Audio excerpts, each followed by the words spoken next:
Pascal. You are now rocking with that dude Pascal. We be going wild, Haitian in the building, so original. Got the haters catching feelings. Get your hands up to the ceiling and keep them held high. Cause St. Louis isn't ready. Forget about it, goodbye. Hold up, we just saying hi.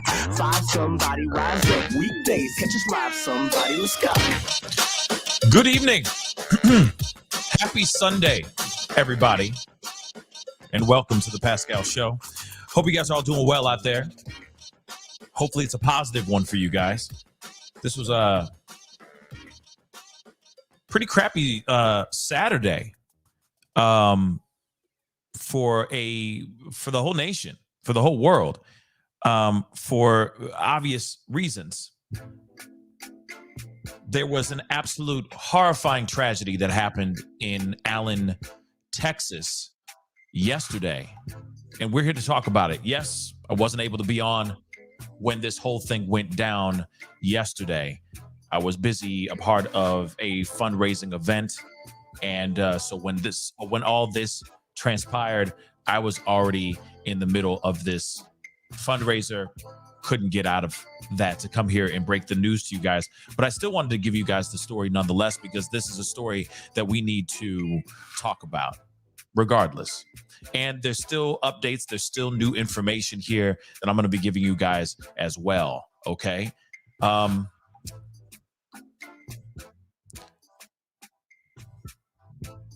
Before I go into everything, because I got a lot to say, I got a lot on my mind. Okay. Let's get this housekeeping stuff out the way. Hit that like button down below. Send it past 300 likes as you guys start to file in. Happy Sunday, guys. And we need to have more happier Sundays, happier weekends, happier days, more than ever right now. So whatever you have that keeps you positive, all those positive, great, bright things that are around your life, that surround your life, hold dear to those, okay? And lean on them, because we need to be leaning on those a lot more often than you actually think. So I just needed to say that. But hit that like button down below. Send it past 300 likes. Of course, if you have not done this yet, hit that subscribe button. That'd be greatly appreciated. And it'd be great to have you a part of the Pascal Show family, okay? All right, guys, we got to get into this, okay? Excuse me. We got to get into this. Okay. There was a mass tragedy. You know, I got to use these code words. I'm going to be using a lot of code words throughout the course of this show, because these are the breaks, unfortunately. Okay, guys? But there was a mass tragedy in Allen, Texas. It was at Allen Premium Outlets, like an outlet mall, yesterday afternoon, where this incident claimed the life or the lives of 8 individuals, including children. And before I get into everything, I do understand that there is a need to bring up, shed light, and sometimes we need to see the harsh reality of these gruesome attacks. But there has been a lot of content that's been floating around in which, I'm just going to say it out loud, I get it. Sometimes we need to show the ugly truth out there so that we can make a change. But there's a lot of people out here that I don't think we're being considerate of, that could be heavily affected by the graphic details, by the graphic images that are being strewn all over social media right now. There's a way to get your point across, still show the harsh realities without it being so graphic and so gruesome. There are people out here that could be somebody's child, that could be somebody's brother, sister, mother, aunt, whatever. And we're sharing these like crazy. It's not helping the situation, it's hindering it. That's just what I have to say really quick to get that off my chest. I've seen so many videos, chopped up different versions of this video that I can't unsee. And I understand I've seen some crazy stuff in my day, but not everybody needs to see that. I will say that piece. Yes, we do need to make a change. We need to talk about mental health. We need to talk about guns. We do. Whether we like it or not, it's both situations that are balancing each other right now. We need to have these open conversations and real conversations. Doesn't matter on what side of the fence you are on. They both need to be addressed. So this kind of chaos can stop. But by throwing out images of young kids, that's where I draw the line. That's where I draw the line. So I have to say that really quick before we continue. Don't worry, I'm not showing you guys any type of gruesome images like that at all. That's not this kind of show. But I do think that that kind of content needs to be taken down. It's doing a disservice, in my personal opinion, to what's going on out here. Now that I got that off my chest, let's get into this. As I said, 8 people, well, 9, including this monster, have lost their lives at a outlet store in Allen, Texas. Okay? A individual, which we will be naming his name maybe once or twice throughout this, but I will be calling him a monster from that point on or until then. Okay? But this monster pulls up in his gray or silver Charger, hops out of the car, and opens fire on people that are just walking to and from the outlet mall. Now, if you guys don't know a lot about these outlet malls, these outlet malls are kind of it's like an outdoor type of thing. You go, it's like almost like a glorified strip mall, okay? Where you go from store to store, it's outdoors. Once you leave, say you go to the express, you go to the outlet express, you walk out of that store, you're outside. But across the way is, say, I don't know, Kate Spade or Gucci or Coach. You see what I'm saying? So everything is outdoors. When you're walking from another store and whatnot, it's all outdoors. So these people were out walking around exposed. And this man, this monster, pulls up and opens fire on a bunch of innocent people. Not only did he take the lives of 8 men, women, and children, but he also injured 7. And a lot of them are still fighting for their lives in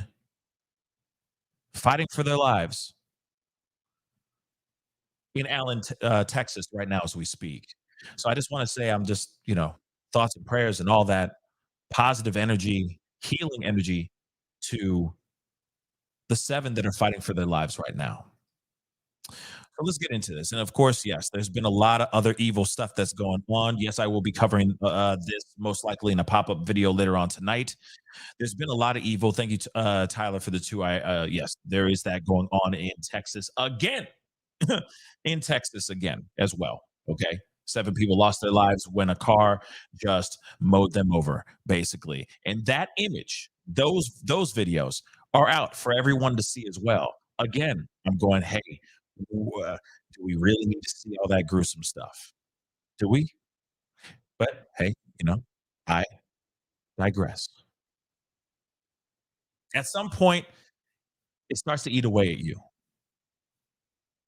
You're interesting enough. I'm at a fundraiser event that my for suicide prevention, suicide awareness. I am, my hoodies and t-shirts for that cause were a part of gift baskets and all that stuff. We are a contributor to this particular event. We're talking about people that have lost their lives, our friends, family, etc., sharing these moments, raising awareness and solidarity, raising money to raise awareness and solidarity. And suddenly I get blown up on the phone with this information. And I'm going, man, we can't even go one day. We can't even go one day without a mass tragedy. Real talk, we can't. Yesterday was an AR-15. Today, it's 7 people who lost their lives due to a truck. All in Texas right now, or right now. The madness is happening in Texas right now. This is getting crazy. All right. Okay. Enough now. Now I know a lot of you guys are tuning in to find out exactly what happened here, etc. And I want to share with you guys a bunch of stuff. Of course, like I said, we have more. We do have some interesting details, strange details actually, that of this monster, of this assailant, leaving voicemails, etc., which is to his friends and family. It's very very weird. Okay, and we are going to be listening to that here in just a minute. But I do want to give you guys as because I haven't here covered this yet, and I want to share with you guys. I did want to give you guys a little bit of a, of course, like I said, we have more, a little bit of a breakdown, interesting of what happened, strange details actually on a beautiful Saturday of this monster, of this assailant, an absolutely leaving voicemails, etc., which is to his friends and family. It's very very weird. Okay, so how, and we are going to be listening to tragedy here in just a minute. But I do want to give you guys as because I have, of course, they covered this yet, and I want to share with you guys. I did want to give you guys a little bit of a, of course, like I got it, guys. Echo is fixed. Thank you, guys. Echo is fixed. Thank you, thank you, thank you. I got it fixed, guys. But as I was saying, we are all wondering what the hell happened here. Why did this happen again? Okay, we just talked about another tragedy, not just a couple days ago, and now we're dealing with another tragedy here as well. Okay. Again, the audio is fixed, guys. Audio is fixed.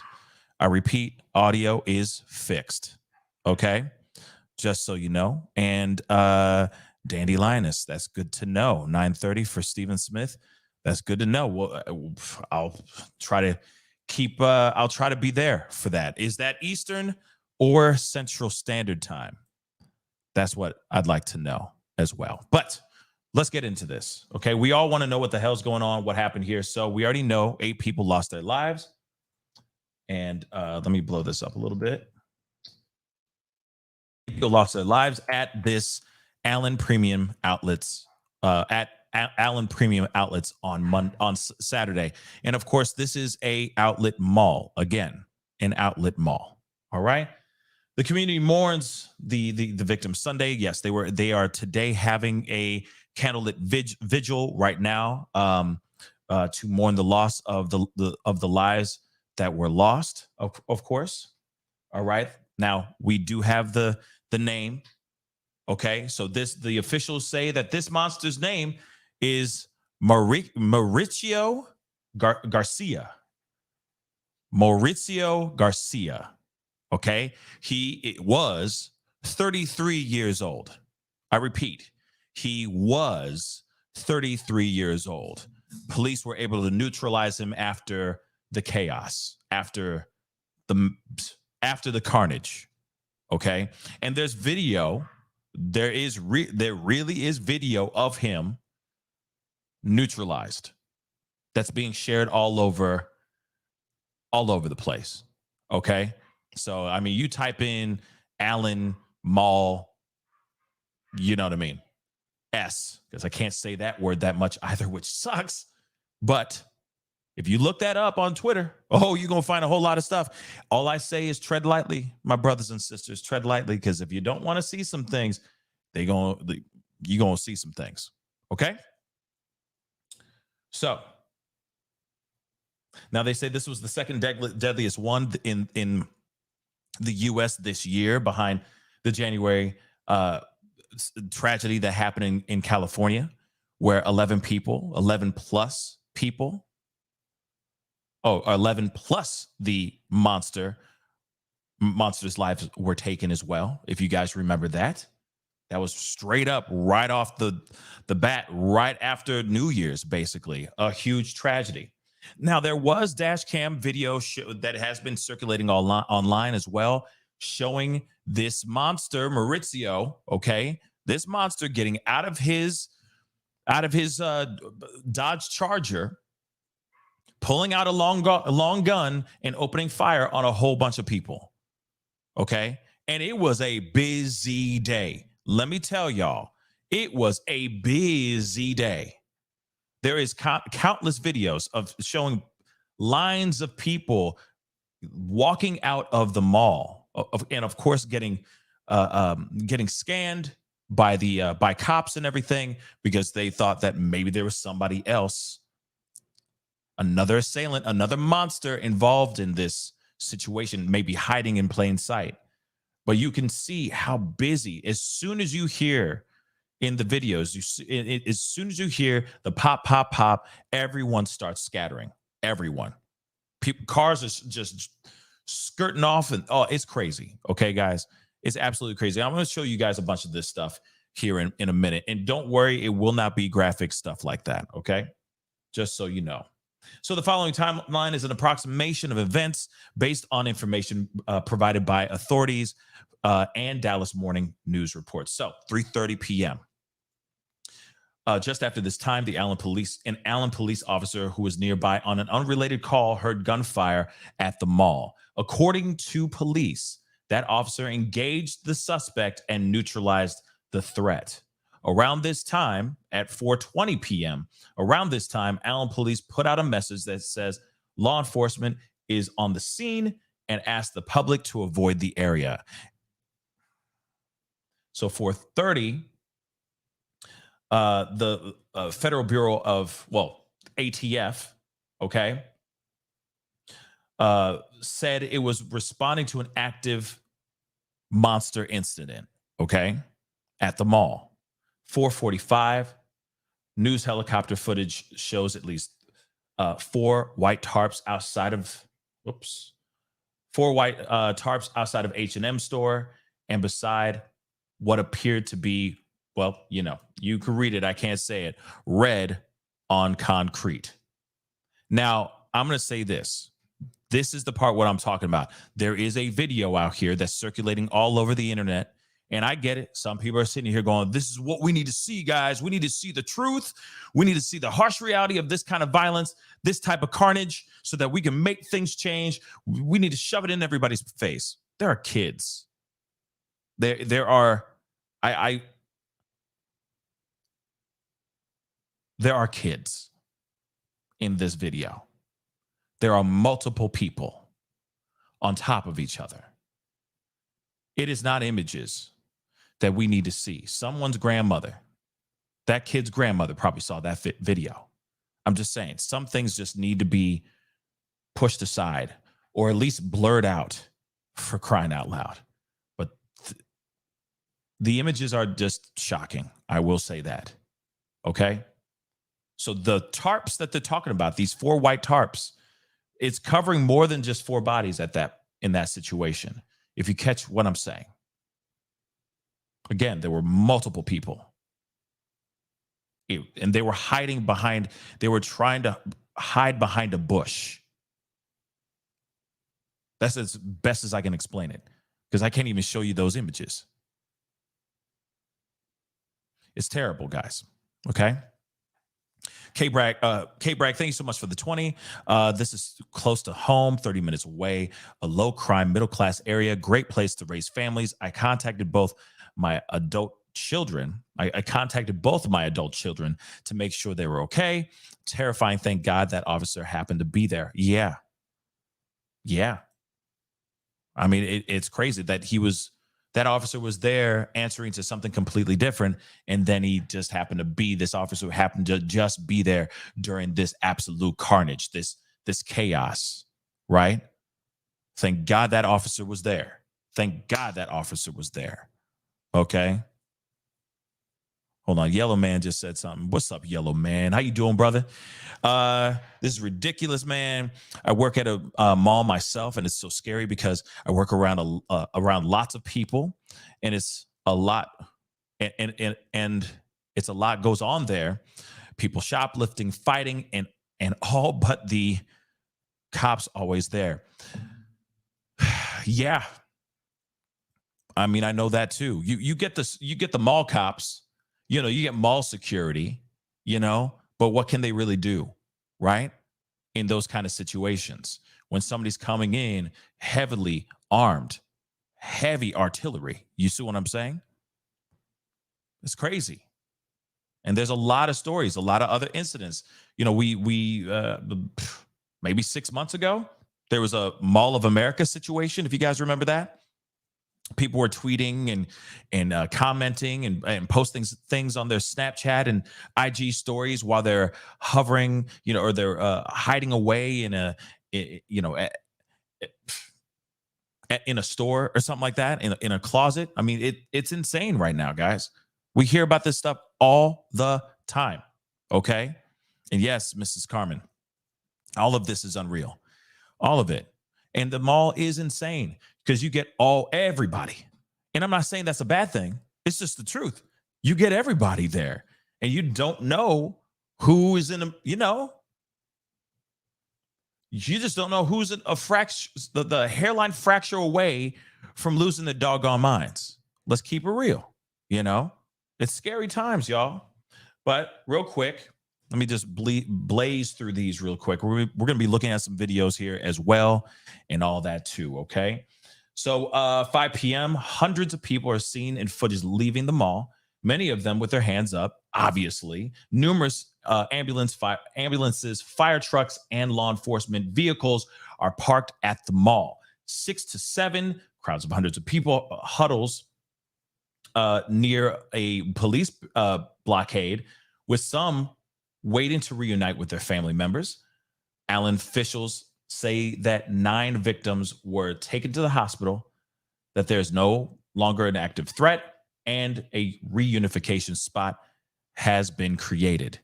Then, of course, 9 p.m. is the news conference that I think we all saw, okay, where they gave us more information about how the gunman was neutralized by police, that he took the lives of 8 people. He wounded 7 others, 7 people, including, well, this is not correct, just so you know.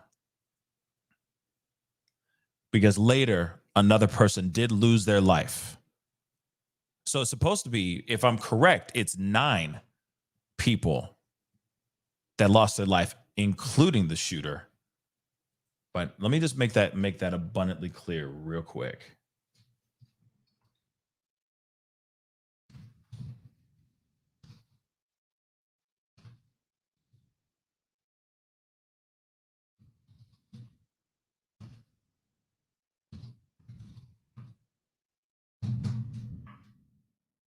Let's see this real quick. Yeah, so they're just saying that it was 8 people. 8 people, and I'm still trying to see if that's including, because from what I understand, it was 8, or it was 9, including the monster, with, of course, 7 injured as well. And I think a lot of y'all are saying the same thing. Yes, Celeste. Okay, I'm not crazy. Good. And you know, this is the report that I just pulled up is from yesterday. Of course, there could have been more updates later on as well. Okay. So they say, let me show that to you guys real quick. They say here, 2 of the 9 victims were taken to the hospital. Later, they perished. Okay. 3 victims were in critical condition Saturday evening, and 4 were stable. So, of course, like I said, sending out all kinds of love, energy, healing energy, and all that to all the people involved, even family members, etc., that are all involved in this as well. Okay. So that is what we have here. Okay. Now let me play some of these some videos for you guys as well, because there's a lot of stuff going on here, y'all. Okay. There's a lot going on. Don't forget to hit that like button down below. Send it past 300 likes. That would really, really mean a lot. See a bunch of souls in here. I appreciate all y'all for being here. You know, I was on the fence about talking about this, but we need to talk about this. We need to bring some more awareness to this kind of stuff. Even though we talk about this now every other day, we're talking about something, another tragedy like this every other day. But it is something that we do need to talk about nonetheless, because the more we talk about it, hopefully things will change. Maybe Governor Abbott will look at this and go, well, maybe we need to do something. We need to change the law. Maybe. I'm hoping. Okay. I'm hoping. Okay. Let's continue. Let's take a listen to this. Hit the number 1. Let me know you guys can hear this. All right. Let's rock and roll. Texas father being called a hero. Stephen Spainhauer rushed to the scene, arriving even before first responders got there, helping victims while his own son was sheltering in place inside of the H&M where this happened. Stephen, thank you so much for being here with us. Thank you very much. And Stephen, I know you got to the scene and there was a small group of people standing there with their phones out, filming the people who were lying on the ground. What did you see and what did you do instead? Well, my first responder training kicked in. I probably said a few choice words I shouldn't have said, but I told them, if you're not going to help, you don't need to be standing around filming. I need people to help me. I had 3 dead people. I was trying to get help on 911. I had a couple of people stop to offer help, but then once they saw the carnage, they did not stay. And I don't blame them. It was pretty bad. I know you saw a woman who was crouched in a bush first. Can you walk us through what you saw? Yeah, I took the phone from one of the people that was standing there that was associated with the victims. He couldn't speak much English, so I calmly told the first 911 that I needed 7 ambulances. I had 7 people down, and I needed a SWAT response as well as a Code 3 police response for a mass shooting. My son was locked down in H&M. I knew he was secure. I was going to reunify with him, but did not realize I was walking into a situation where my first responder training was going to be necessitated. The first girl I got to was crouched in the bushes. She, I touched her back. She's still warm. I tried to feel for a pulse. There was no pulse. I don't want to get too graphic, but when I pulled her head back, there was nothing left of what was once a nice, bright young face. I found a second victim that was already expired. I tried to do CPR on a third victim, and he passed.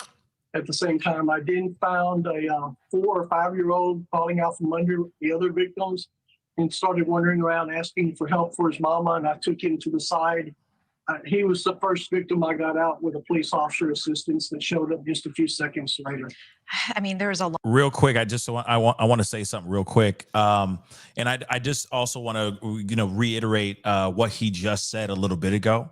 Well, first off, I want to make sure that you guys know that this is the video. This is the dash cam video of this monster getting out of his gray Charger, and he just immediately, as soon as he gets out of the Charger, he just opens fire. He just starts pulling the trigger. And then that's when everyone backs up. People are in their cars. They're driving frantic. People are screaming. I mean, it's absolutely crazy. But then the other thing that this man said, which I do appreciate him coming on and telling his story, the fact that he said he went to a little girl, he went to check on her pulse, moved her, and in another interview, he literally said her face was gone. Her face was gone. I mean, imagine that, being in this kind of situation, like you're at war and you're just going to the mall. It's terrifying, guys, but let's continue on, okay? But again, let me say, this right here is the moment where this monster gets out of the car, pulls out this long gun, and starts firing. To unpack in what you just said. You said that the first woman who was still warm, are you saying that she didn't have a face? No, she did not. There was nothing left of her face when I looked at it. My Lord. Okay, and I know that you are talking about discovering that child who survived. He was underneath his mother's body. Did his mother survive? I don't know. Everybody was on the ground. Some were breathing, some were not. And he crawled out. He was walking around in pools of blood. I just quickly grabbed him and checked him for injuries. He said he was okay. He had Asiatic features. I'm assuming it was a boy. It might have been a girl, but there was so much blood I couldn't tell. So no gunshot wounds on the arms or the abdomen or chest or the legs. Couldn't speak for the head because I got him in a police car that showed up as fast as we could. And that child originally was found underneath his mother's body. Is that right? I'm assuming it's the mother. It was a female that had several bullet wounds. And she crawled out from under her. And so I'm assuming it's a mother. It might have been a brother, an aunt, or a grandmother. I'm not for sure. I just know he was underneath several victims. What did you tell that child? He said, my mom is hurt. My mom is hurt. I need help. My mom is hurt.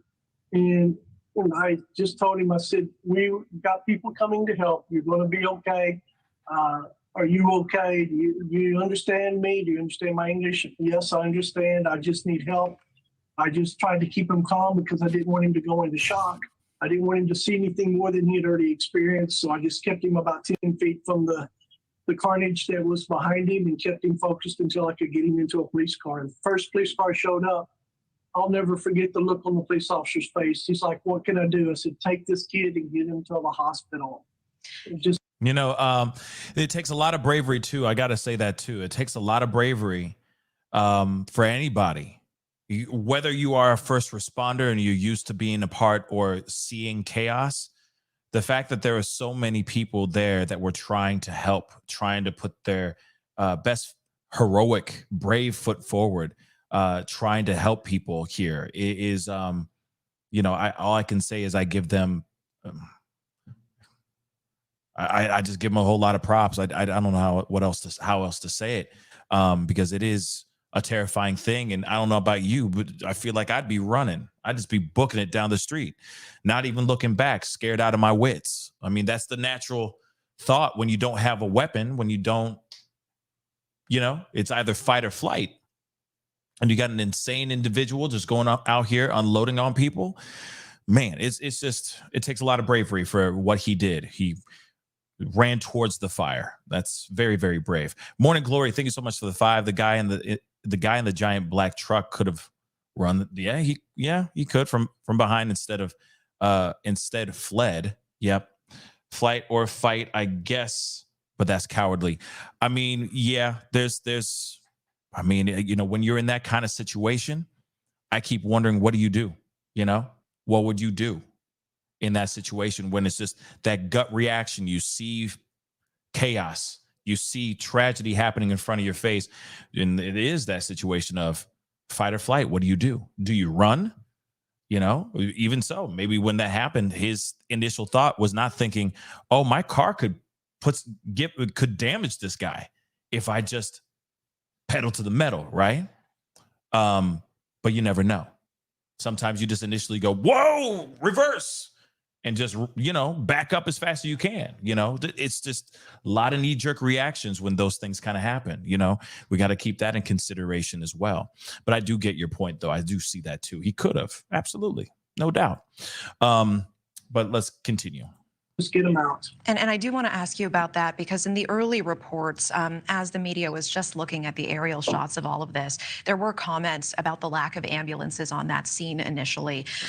You say some of the victims were so horrifically injured that you were putting them in police cars and sending them straight to the hospital, that they could not wait for ambulances. Is that right? Yes, that is correct. But you got to realize, when you've got, and I've worked as a 911 operator, as a police officer before, when you got 400 or 500 people calling 911, you're trying to find out where the shooter is. What does the shooter wear? Where's the shooter going? You don't want any more people hurt. Your secondary goes to find out if there are victims and where they're at.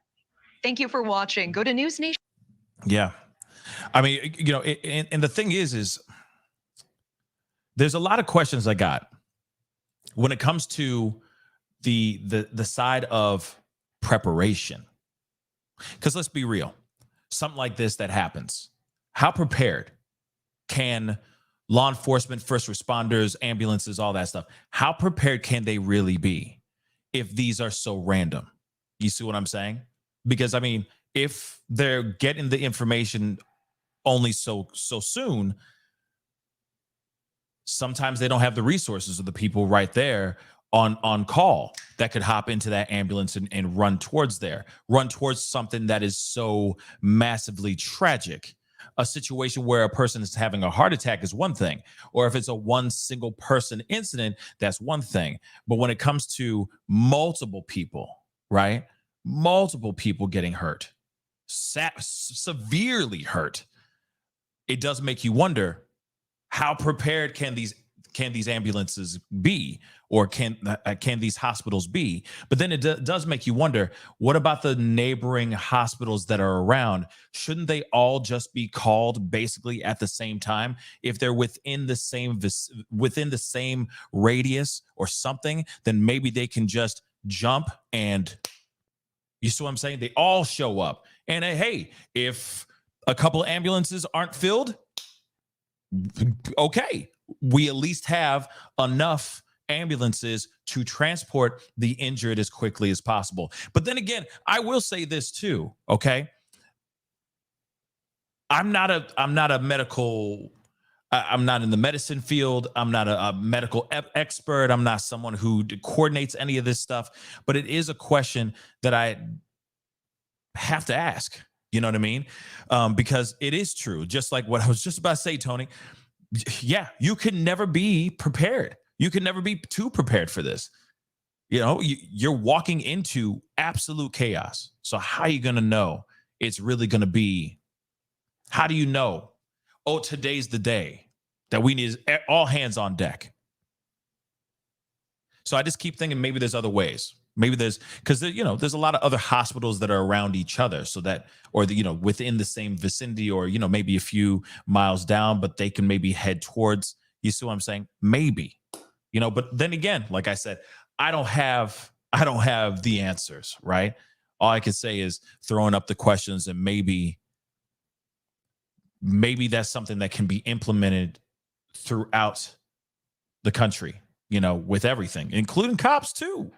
I mean, you see how quickly all hands on deck, especially when we were talking about the Louisville, Kentucky bank tragedy.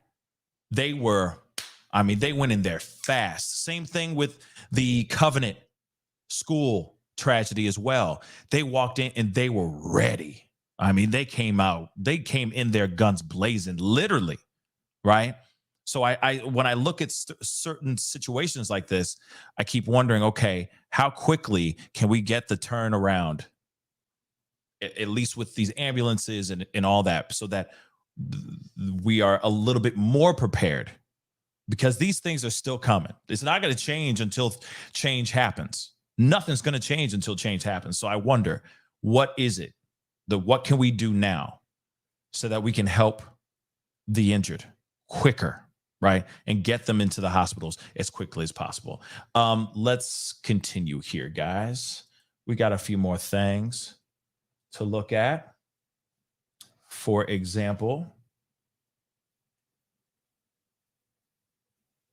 yeah, it's just pretty crazy, guys. So first off, I do want to say again, this man's name, this monster's name, okay? Mauricio Garcia. He was 33 years old, okay? He worked as a security guard before he went into Allen Premium Outlets and opened fire on innocent people. Now, there, of course, were reports of them saying that he was somebody who was an individual that was, neighbors would see him walking around a lot. It seemed a bit strange, talking to himself, always wearing a hoodie, walking all over the place in his neighborhood, just being strange. They also said another thing, that he was constantly like dressed up in all black, like in tactical gear a lot of times. This is from what eyewitnesses, like neighbors, have said in other news reports as well. But they did not, at that time, identify or give the man a name. They just said this monster was known to walk around the neighborhood. He drove a gray Charger. He kept to himself, but he was very strange. He acted a little bit odd, would constantly talk to himself. And he was always dressed up in tactical gear. Always. And then now, when you look online, the stuff that is out here of him, when he's been neutralized, okay, he is in full head to toe tactical gear. suited and booted, guys. It's pretty crazy, okay?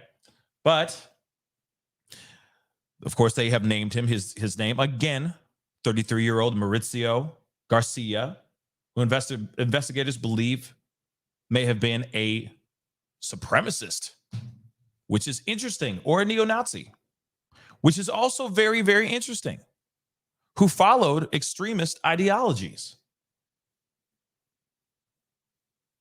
Very, very interesting. Now, some more information. He fired more than 100 times during his rampage, and he had more ammunition and weapons in his car, which he was seen coming out before this tragedy, which we basically saw a video of him, the dash cam video that we saw. Because he came out, he never came back. Okay? He came out of that car and he never got back into the car. Chaos started and he ended his life right there outside the outlet mall. So Garcia, dressed in tactical gear and armed with an AR-15 and handgun, opened fire outside an H&M store on a busy Saturday afternoon in Allen, Texas. He was eventually neutralized by a police officer who was on the scene for an unrelated call, but rushed over when he heard the gunshots outside the H&M. Now, Garcia was a security guard, okay? Maybe that's the reason why he was in some sort of tactical-like gear, okay? Because he was a security guard. But it's unclear if he worked at the Allen Premium Outlets. I'm skipping over that because that is footage that I'm not going to show you guys. But that was a photo of him actually neutralized. There is a video. There are videos out there, okay, of showing him gone, okay, seconds after he's gone, okay. All right, just so you guys know, this is the Dodge Charger, okay, the gray Charger that he pulled up in, just so you guys know. This is the footage that I was telling you guys before. As you guys can see, this is when he starts opening fire on everybody. Okay. Absolutely terrifying stuff, y'all. It's also believed that Garcia was living at a motel at the time of the tragedy. Police also searched that residence and found additional ammunition. So, according to the Washington Post, a patch the gunman was wearing on his chest alluded to his extremist ideologies, although no formal motive has been released. I'm sure there's going to be something released very, very soon. Okay.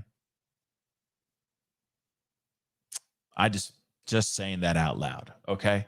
I'm sure there's something coming. The patch read RWDS, which is an acronym for right-wing death squads.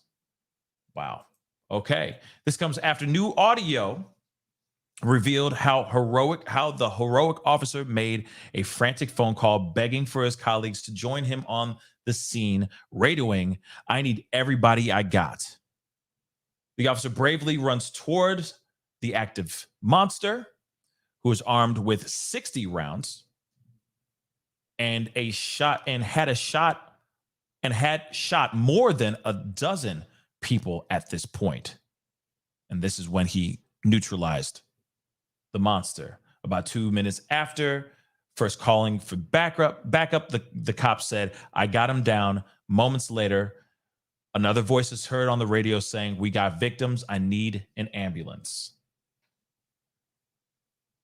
So FBI and police did raid Garcia's Dallas home just an hour after the massacre, and requested a translator to speak with his family because he was currently living with his mom.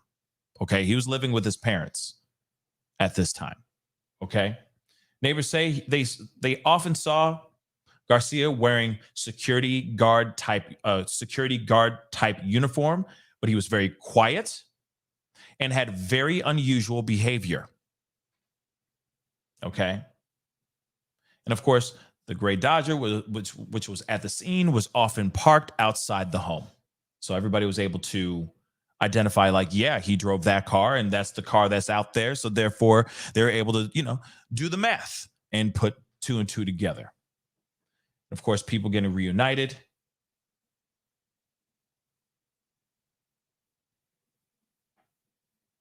And of course, we've already seen footage of people, with their hands up, trying to be safe and all that. Okay.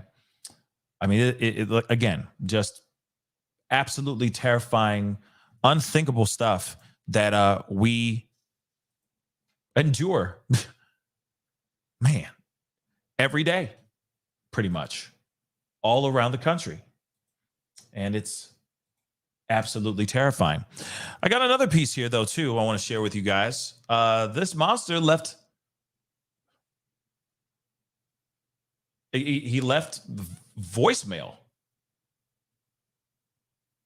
And this is the part I don't understand, that he left callers to his cell phone. Okay. So I guess he left a voicemail, and it's very, very weird. We're going to be listening to it in just a minute. Okay.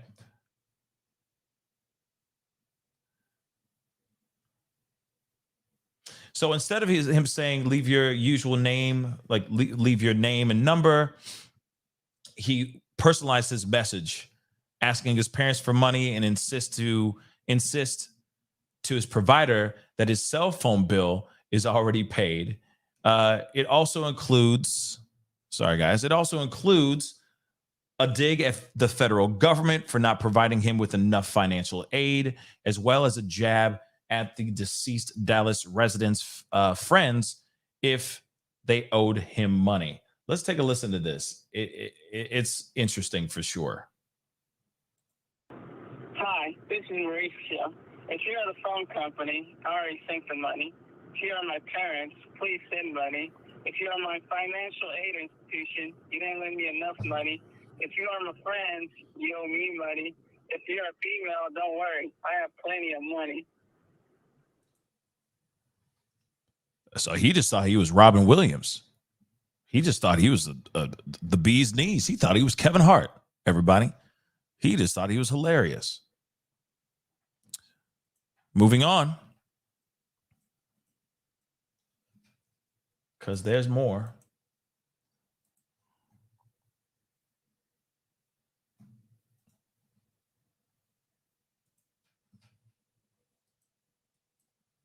Loud banging, like a couple of them, and we thought something fell down outside of the store. So I went to go check it out, and it just kept happening. Saw them bouncing off the bricks outside. We'll think twice, I guess, and it makes you a little bit more afraid to go out in the community. I mean, this is a very safe community, or I thought it was. My daughter just texted me to her mom and my phone. We were in McKinney, and she said, "Daddy, I love you."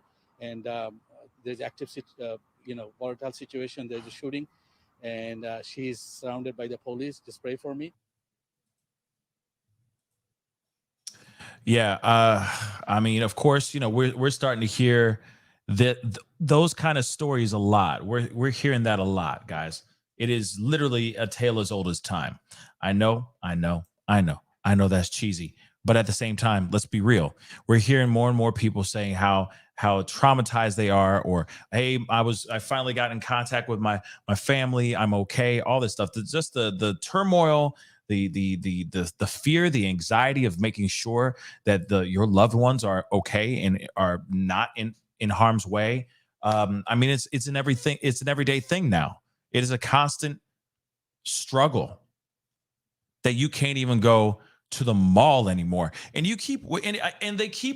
we all keep wondering, why are these malls falling apart? Why are these malls disappearing? Why is everybody buying things online now? Why is everything on the internet? Why are we going to Fashionista or Fashion Nova or Wish? You see what I'm saying? What's up with that? Well, because people don't want to lose their lives by just going out to the mall to go get some socks. I mean, I don't think you'd be going to the mall for socks.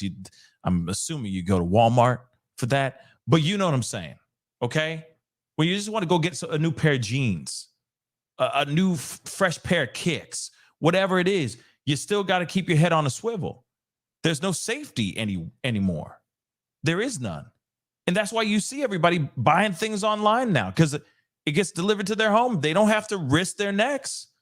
They don't have to risk like, man, I'll go to the mall kind of thing, and I better kiss the family goodbye because this may be the last time I see them. Knowing at the rate that these tragedies are happening, they happen on a daily basis. When is it going to happen? When it's in your own neck of the woods. It is so dangerous out here, and it's frustrating because you can't even go out with your family and have a fun time at the mall or even an outlet mall where you can get that discount with for that Coach or that Gucci, that nice, those nice brands. You know what I'm saying? Now you got to go online because you can't even go and do fun stuff like that anymore. This is getting ridiculous. Okay, kids can't school safely. You can't go to the mall safely. Shoot, you can't even go to the bank safely anymore. This is getting frustrating, guys.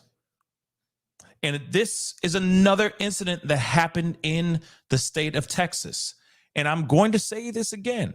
I hope to God this inspires at least the higher ups, the elected officials within the state of Texas to start getting proactive. Stop making excuses. Stop trying to move the goalpost and sit there going, oh, it was the wind. No. Push all that BS aside. Get down to brass tacks and figure this thing out. If we can start seeing that happening in Texas, because this is the second one again. And there's been a couple other things before this. Okay? Even my dogs concur. But even before this, and it's getting to a point where it's like, hey, if they can make some changes, if we can see a little bit of change in the state of Texas, maybe this could trickle out to more. I know. Wishful thinking. I'm just the glass is half full kind of guy.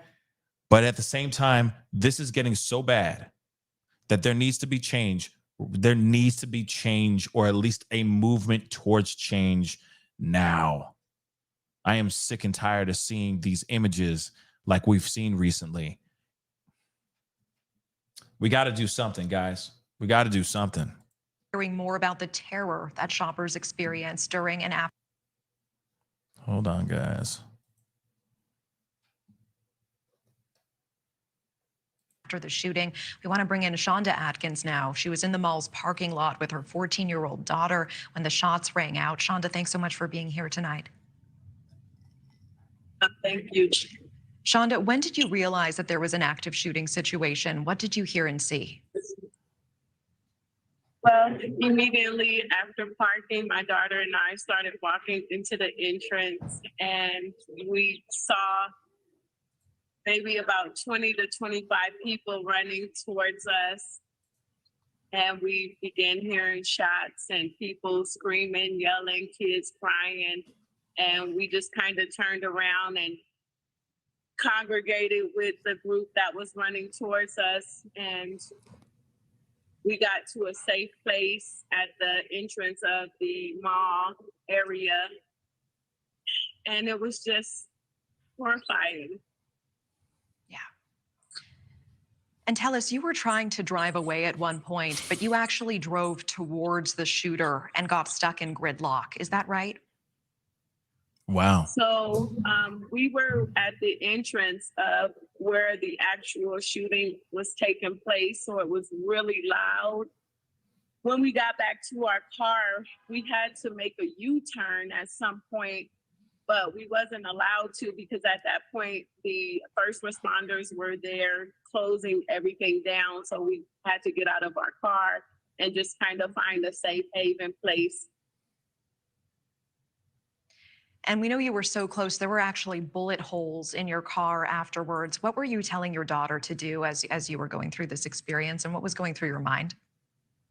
So that was a car that was actually near us. We wasn't the actual car that was hit, but it was still just devastating to see the ricocheting and just hearing everyone talk about it after realizing that we were in a safe place. So my car wasn't actually hit.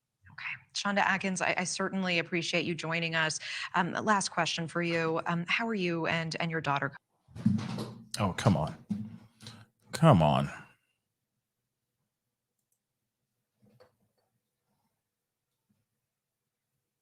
Hoping tonight. My daughter is still kind of traumatized. It's my oldest daughter. She experienced a situation at her college several years ago. So she's still kind of traumatized from that. So this just brought back memories, seeing all the police, the task force, the police, first responders. It was just,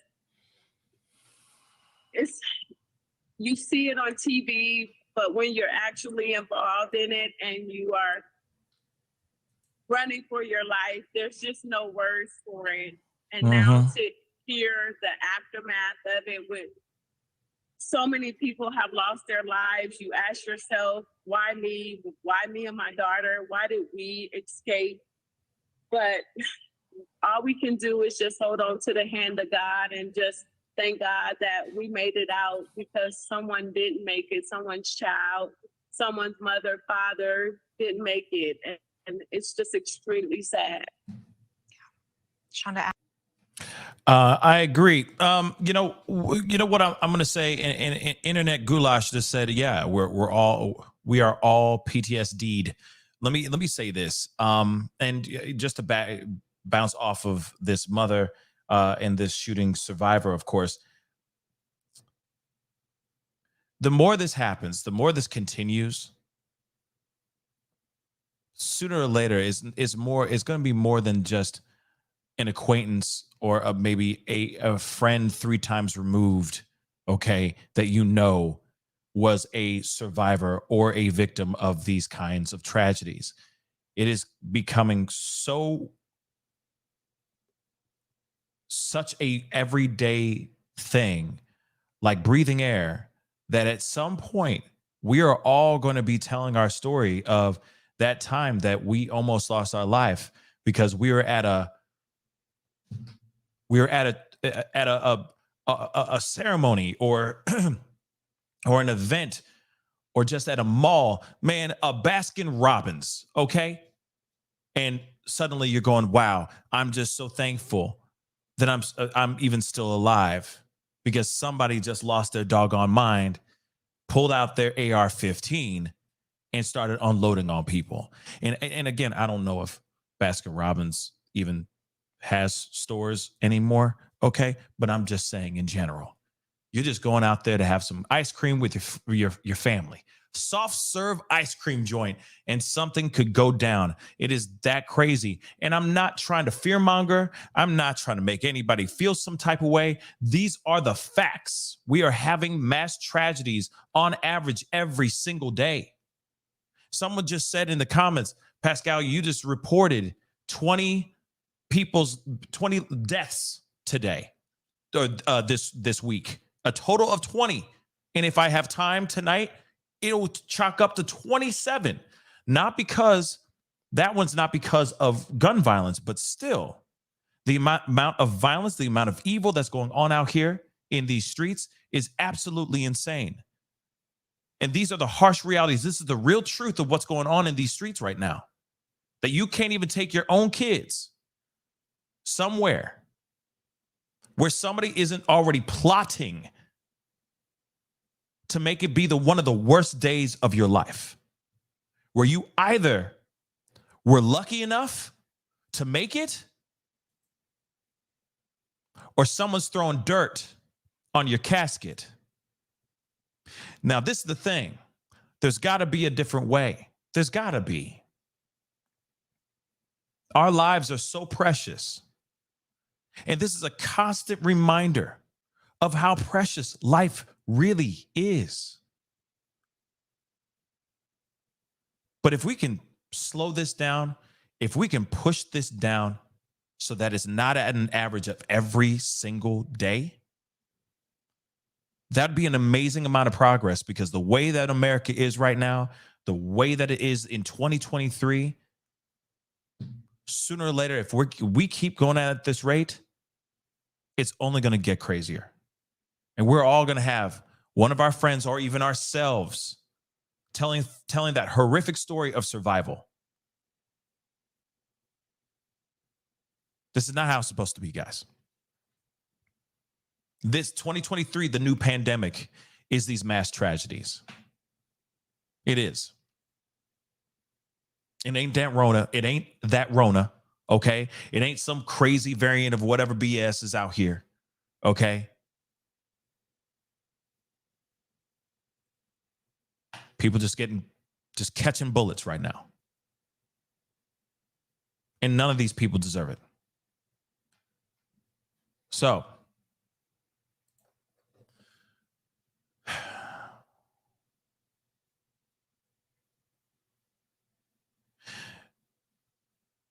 the thing is we still don't know everything yet, okay?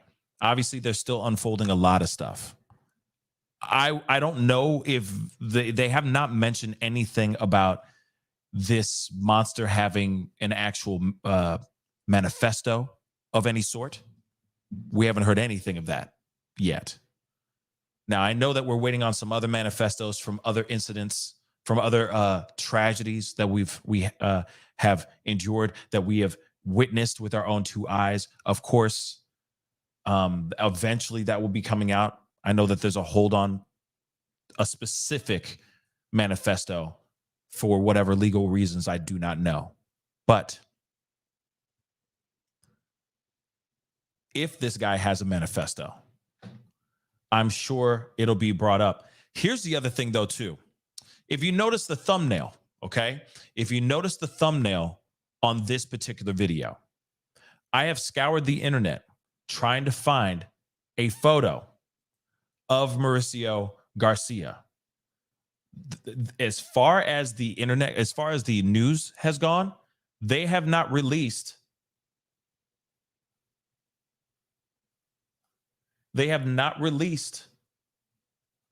a photo of this monster that I've seen so far. Okay? And Zozo Bob, I'm totally with you. I'm sick and tired of the manifestos too. Okay? I really am. I'm sick and tired of them too. But you know what? The only reason why I'm sick and tired of the manifestos is because these mother lovers are grabbing guns and going out and doing these things. So if they weren't doing those things, we wouldn't have to be sick of these manifestos. You feel me? Okay.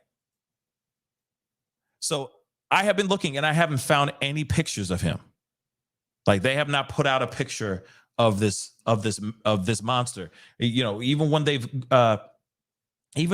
have identified, like, you know, this guy has been identified as such and such, I have yet to see any photos in these articles online or anything like that saying as such. His face and everything, because I figured his face would be out here for everyone to see. We know he is of Mexican descent and that he's 33 years old, and he obviously is a bit awkward and thinks he's funny. That's really what we know so far. Now, I think I had another one. Where is that? Yes. Got another video for you guys. Like I said, you know, there was a huge coverage.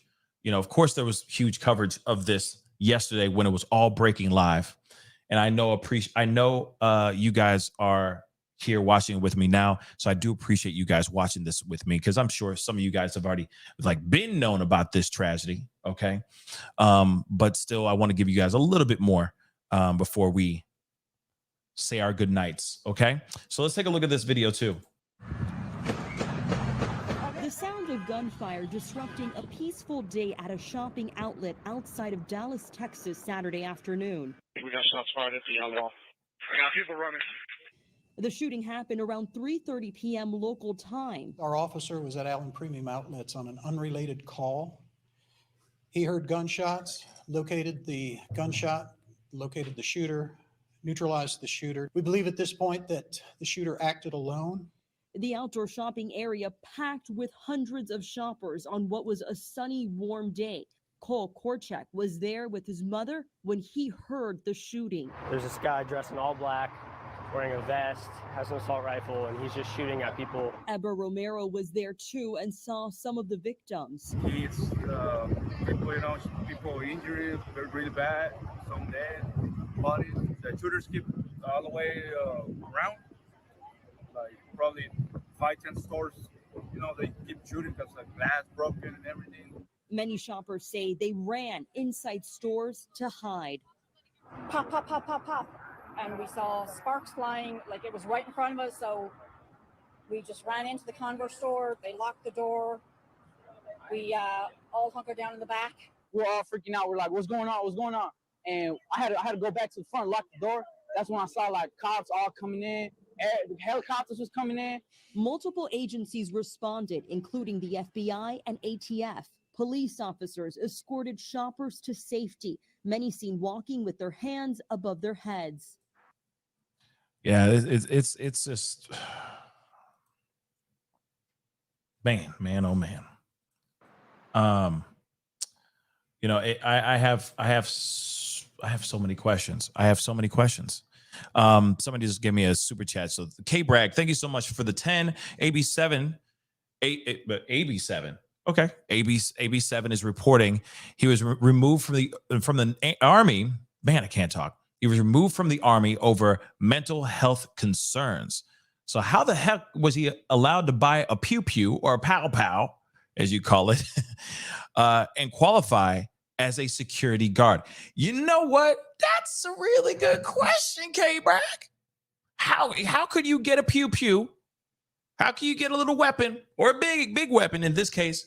How can you get a big ass weapon and also work for the security as a security guard if there was mental health concerns that got you kicked out of the army? That's a new detail, and I appreciate you bringing that up. Why? Wouldn't they go, wait, no, we can't. Nope, can't give you that pew pew. Sorry, we can't give you that pew pew. But have you thought about crochet? I don't know. It doesn't seem to make any sense, right? Then no background check. What was his being discharged from the army? Would that reason be on record? Would that be on record? It just doesn't make sense to me, guys. Okay? That doesn't make any sense. Nicole said, the army needs to stop dumping these people back into society. You know what? I think that it needs to be a thing. Like, if you are getting discharged for mental health issues, for mental health reasons, then why isn't there maybe a program in which these guys who have been discharged can find that counseling, etc. You see what I'm saying? And I'm not sitting here saying that the army wasn't doing that. I don't know, right? I'm not an army. I'm not a military guy, but it does make me wonder why. And then he still was able to obtain a long pew pew, which doesn't make sense to me either. Okay? I will say that don't make no damn sense. Period. Okay? Period.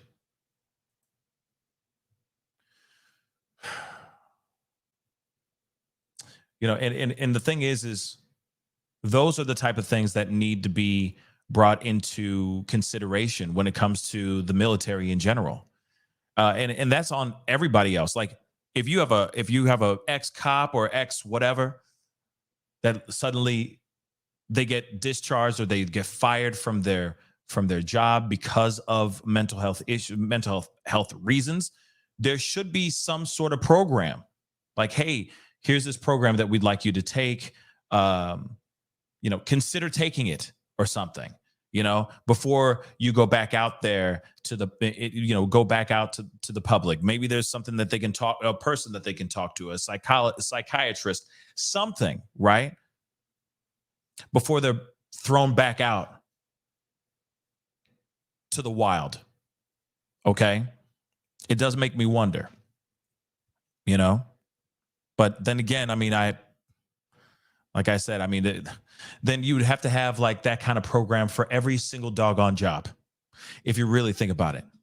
You got to remember, you got a guy, regular guy, basketball player, football player, track star, was the talk of his high school, that was at this bank, a banker, suddenly was not getting along with anybody.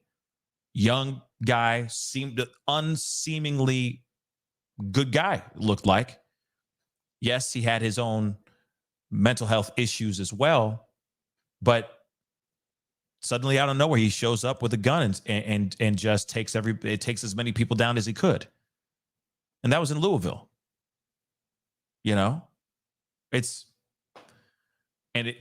Whether it was because he thought he was going to lose his job or not, the detection of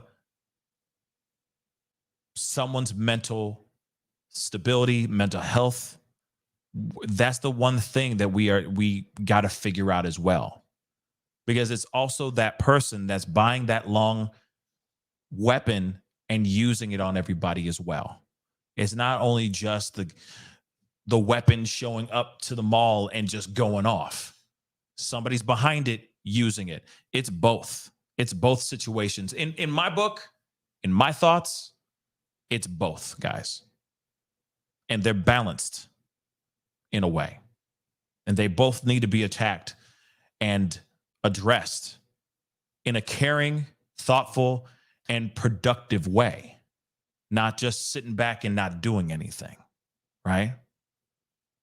So even when this monster gets let go from the Army because of mental health issues, I feel like maybe there should have been some sort of requirement of going to a professional to further understand what his mental health issues were and getting him maybe on the right medication, whatever it may be, right? But at least that he's going on the path towards mental stability rather than not. K-Bragg 5, thank you so much for the 5. I meant ABC 7, my bad. Yeah, the article has additional details. I will look into it in just a minute. Okay.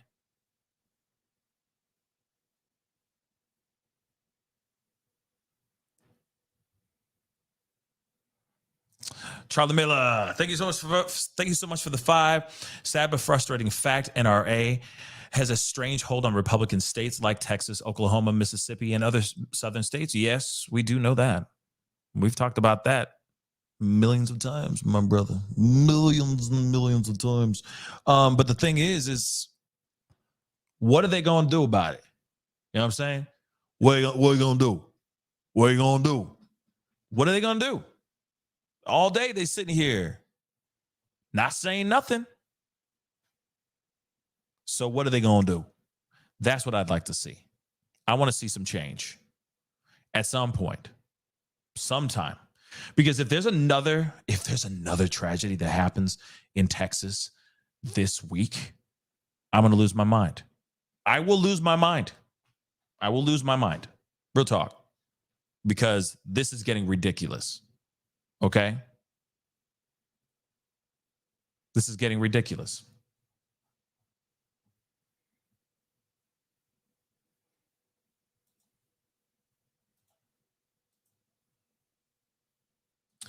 Sorry, guys. 1 second. ABC 7.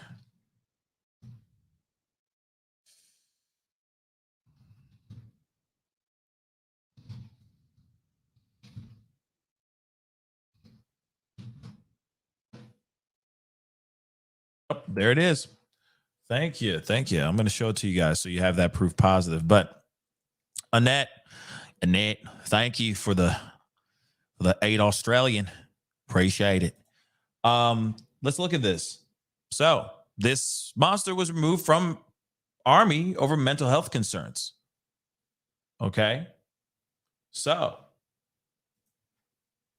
identify, we already know all this. By the end of Saturday's rampage, yes, we already know about this. In addition to the AR-15 style weapon found near him, Garcia had at least one other weapon on him, which we already know about that.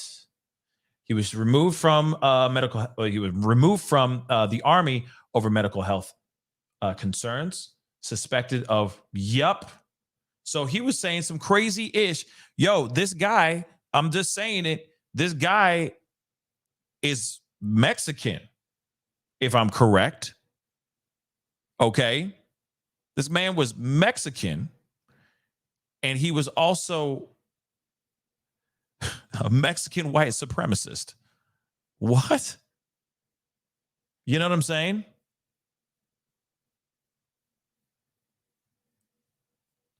Man, okay.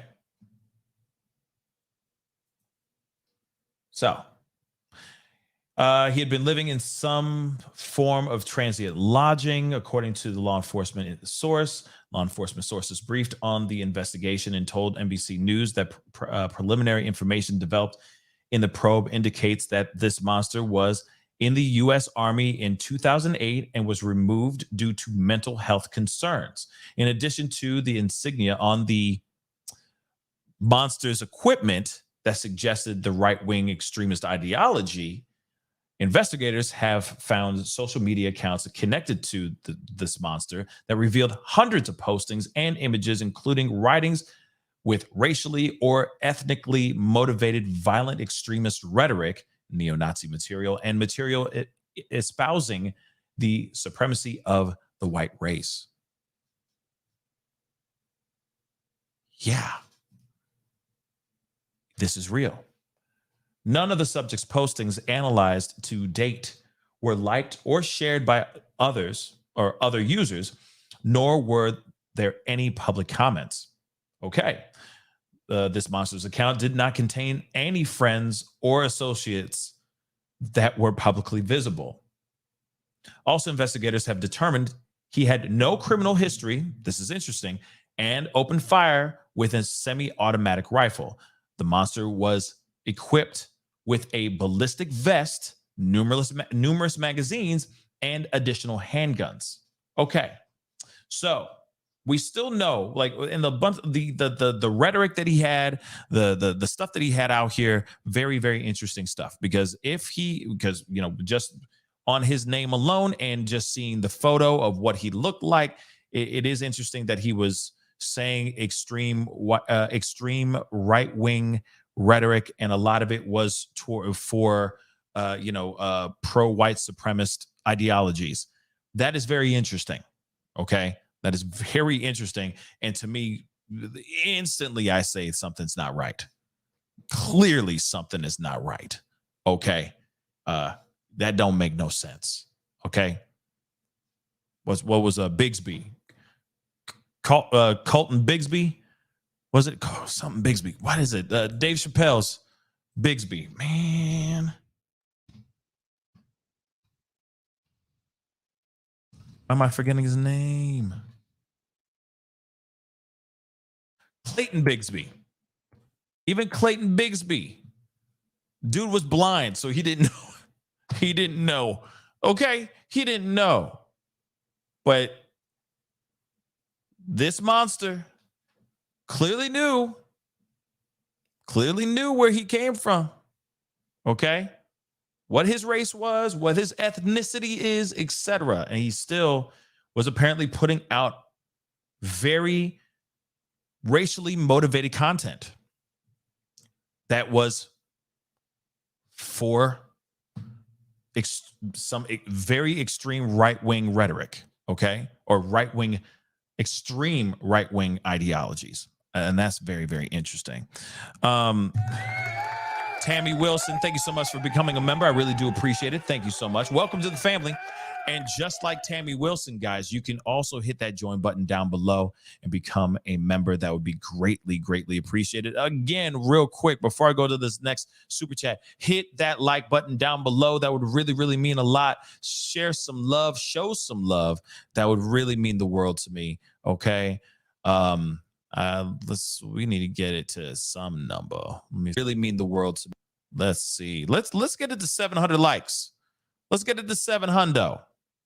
Okay, that would really, really mean a lot. Okay, real quick as I start to do this, and of course, please do not forget, hit that subscribe button. Okay, If you haven't been doing that yet, you've seen the show for a while, but haven't really hit that subscribe button, hey, consider crushing it now. Okay? That would really mean a lot to me, and it'd be great to have you part of the Pascal Show family, okay? But anyway, let's get into this other... yes, Charlie Miller, thank you so much for the 2 thoughts and prayers. Republican gibberish. Yeah, I mean, it's everybody's gibberish, but it gets to the point where now saying thoughts and prayers is just becoming an asinine approach or a response to these tragedies. Now we need to be active. And that's more than just Republican. It's both sides of the aisle need to reach across and give each other a good high five and a handshake and start moving and grooving with trying to figure this thing out, because this is hurting everybody. These bullets don't care about race, don't care about your orientation, if you like men or women, what you identify as or anything like that. It doesn't matter. It doesn't care what God you worship, what book you read recently. If you're a good guy or a bad guy, doesn't matter. It's just out here and just taking names, okay? It all needs to stop. We all need to work together, period. We need to start getting aggressive on both sides, period. And I do think that the more we start pointing the finger at one side of the aisle, the less work we get done. Because then suddenly it turns into this BS political, super biased the thing when this affects all of us. All of us. It affects all of us. So, Annette, thank you so much for the 8 Australian. I think you'll see a change with gun laws if politicians' family members are a victim in these. Yep, I think so too. Okay. I think so too. Okay. I do agree. I agree as well. I mean, that's when everybody's going to finally figure it out. Okay. That's when he's going to start figuring it out. Is when, oh man, my kid almost got in trouble, almost found themselves in this situation. We need to make a change. You know what I mean? It's frustrating. It's frustrating. But I don't want it to be that way. Okay. I don't want it to be like that for anybody anymore. I'm tired of reporting these stories, y'all. I'm tired of it. K-Bragg, thanks so much for the 10. But I gotta, bring these up. We got to talk about it, because the more we talk about it, hopefully there will be change. Right? The more we talk about it, the more hopefully we push that needle towards that difficult conversation that needs to be had. I say it over and over, but Latino is an ethnicity / nationality, not a race. There are black, white, indigenous, and mixed race. Latinos, people of color, is a myth. All skin folk ain't kinfolk. Interesting. Okay. Interesting, K-Bragg. Okay. You said what you said. Interesting. I'll just say that. I wish I had time to jump into that, but I'm not going to jump into that right now. But I gotta say something to it. I do. I do agree. All skin folk and kinfolk. I do agree with that. I definitely do agree with that.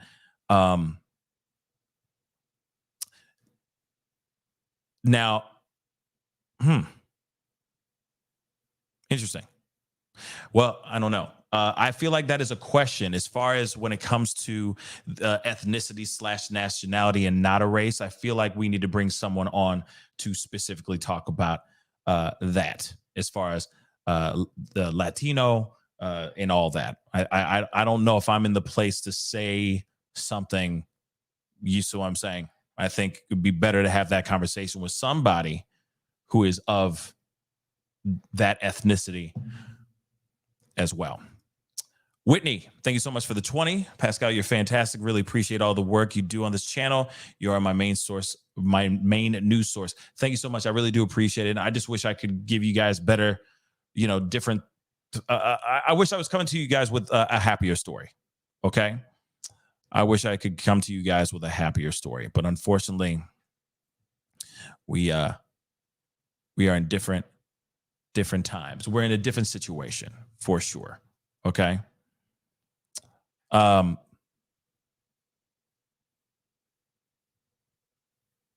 of course, they have not put out all of the names and the people, the victims' names and all that. Of course, when it gets to that, we will talk about that for sure. Or we will cover that, and I'll let you guys know about that, of course. But that is the show, guys. I appreciate all y'all for being here. It really does mean a lot. It really, really does. All right. Thank you, thank you, thank you. All right. I appreciate you guys for being here, because I know that this is a story that happened yesterday, and I know it was breaking at that time. Wasn't able to come on and talk to you guys about it at that time. But I am here, wanted to give you guys the story, because the more we talk about it, the more we get that information out there, the more we have these conversations. You see what I'm saying?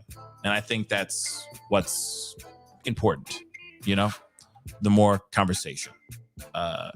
And hopefully by doing so, I will say this too. I do hope that, I'm hoping that the state of Texas, I'm saying the people of Texas, all you Texans out there,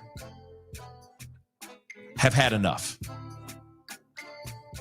and are going out here and saying something now, starting to talk, starting to get together, starting to rally together in a good, positive way on trying to figure out what that state can do to stop these things from happening. I know it's a tough one. It's a very, very big, very, very tough, difficult, and uneasy conversation to have, because I know a lot of people clutch onto the Second Amendment, and I get it. And I get my guns, my rights. But this is getting too tragic, way too often. So I'm hoping that the people of Texas, at least, rally together and start aiming for change, because that is what needs to happen now, guys. Now. Anyway, guys, I do, again, appreciate all y'all for all the super chats, the conversations, your opinions, etc. Whether we agree or disagree, I do appreciate the conversation. To the mods, thank you so much for holding it down, as always. And for everyone, seriously, thank you so much for the support, the members, and all that. Welcome to the family for those new members and all that. That's greatly appreciated. But before you head out, hit that like button down below, crush it, make it scream out your name. Don't forget to do that. And of course, please do me another favor. I know it's a lot to ask, but hey, it's just another button to press. Hit that subscribe button, baby. Okay? That'd be greatly appreciated as well. Anyway, of course, and hit that join button if you want to. Hit that notification bell. Set it to all so you know when I go live, because it be random. Okay? And I will be talking to you guys very soon. Okay? We got more stories to talk about, more things to cover, and miles to go before we sleep. So let's get into it. Okay, guys? I'll see you guys in the next show. Be good to yourselves. Be good to one another. See you guys soon. This is the Pascal Show. Bye.